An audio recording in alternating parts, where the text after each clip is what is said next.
Alright, hello. In this video, I explain how to create your own developer product, or in other words, a product you can purchase multiple times.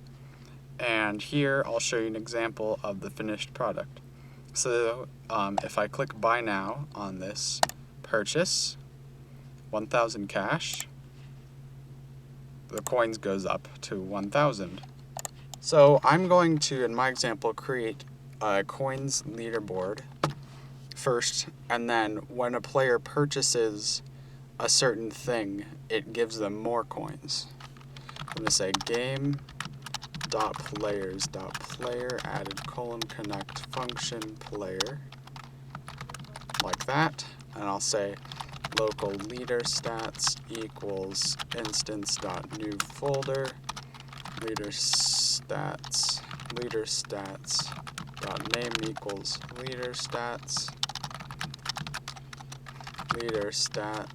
dot parent equals player local coins equals instance dot new number value coins dot name equals coins dot parent equals leader stats. Sorry I did that so quickly. That's just because I've done it before. I've explained it before. But basically, if you don't know, leader stats, all lowercase. It has to be all lowercase. So I'm basically saying a folder in the player, it's named to leader stats. I'm adding a coin value to it as well. So basically, if I start the game, it will pop up with this leaderboard right here that says coins, just as we would expect. So from here, I'm going to basically define some variables. So I'm going to say define variables, and then I'm going to say local marketplace service equals game get service marketplace service. And then here I'm going to create a button, or a UI button. Actually, I'll do you click a part just so it's easier. So we don't have to do a remote event, because some of you probably already know how to do that. It's not exactly necessary. So I'm going to call this purchase part. And I added a click detector, so when you click on it, it does things. So I'm going to say local purchase part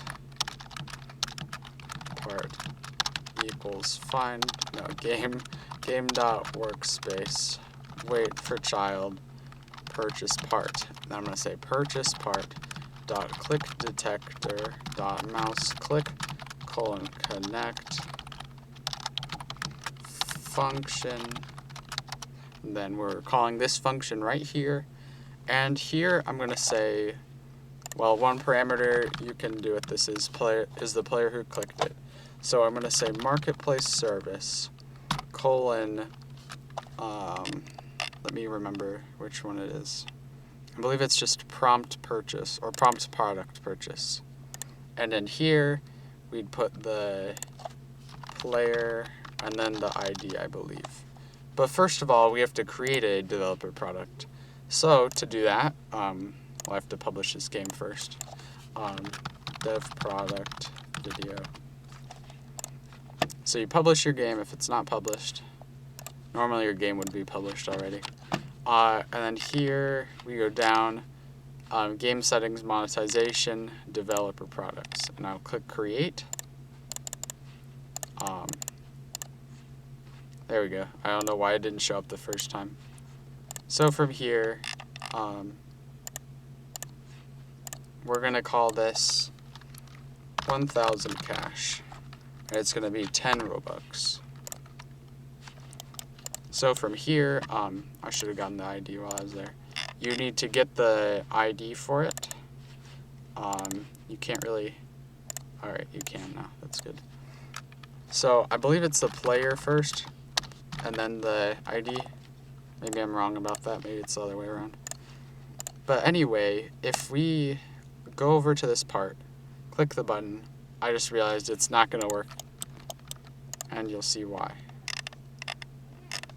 Or you won't. It won't even come up. That's interesting. Alright.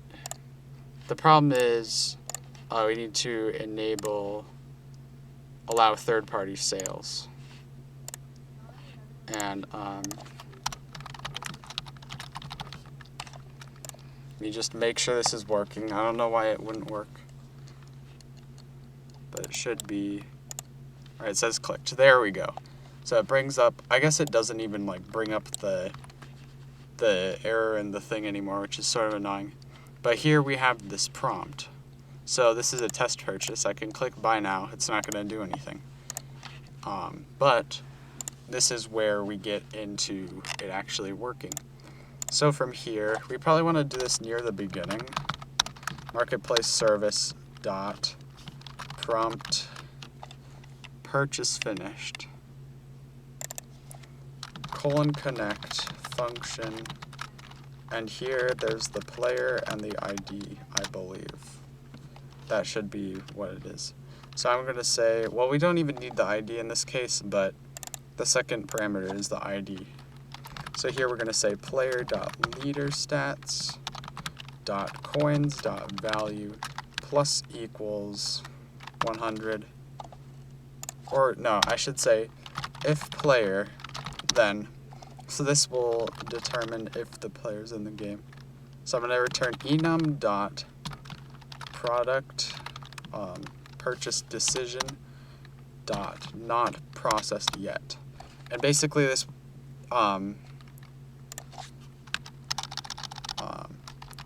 if the player leaves the game, then we will wait. What this basically does is waits until they join the game to do the action. And then here I'll say else if player is not equal to nil, then you would add the cache. In that case, that's all. At the bottom here, we say return enum.product purchase decision dot purchase granted.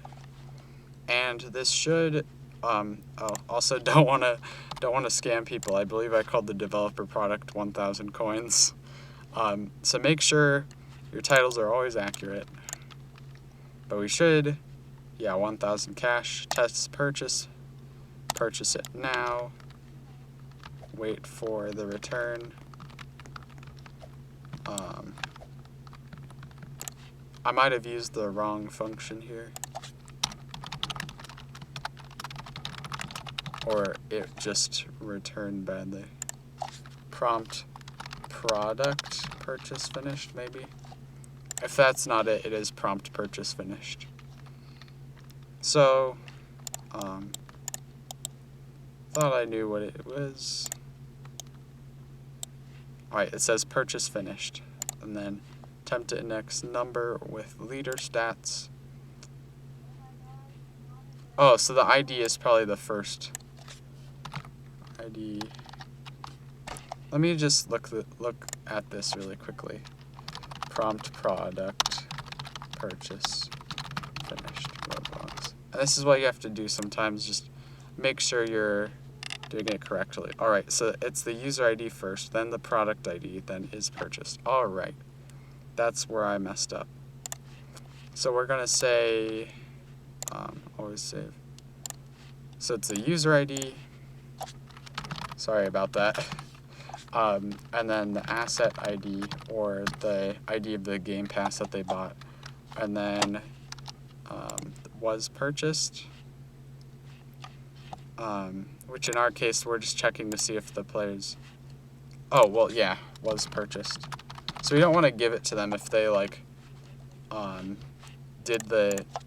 the thing and then closed it, and they didn't actually buy it. So we're going to say if was purchased, then do all this. And what I mean by that is, like, if someone clicked the button and said cancel instead of purchasing it. So here we're going to say if game.players get player by user ID instead of player, because we can't use the player. I forgot that wasn't the correct thing. So now I just realized there's an error in there. Is equal to nil. Oh, I just...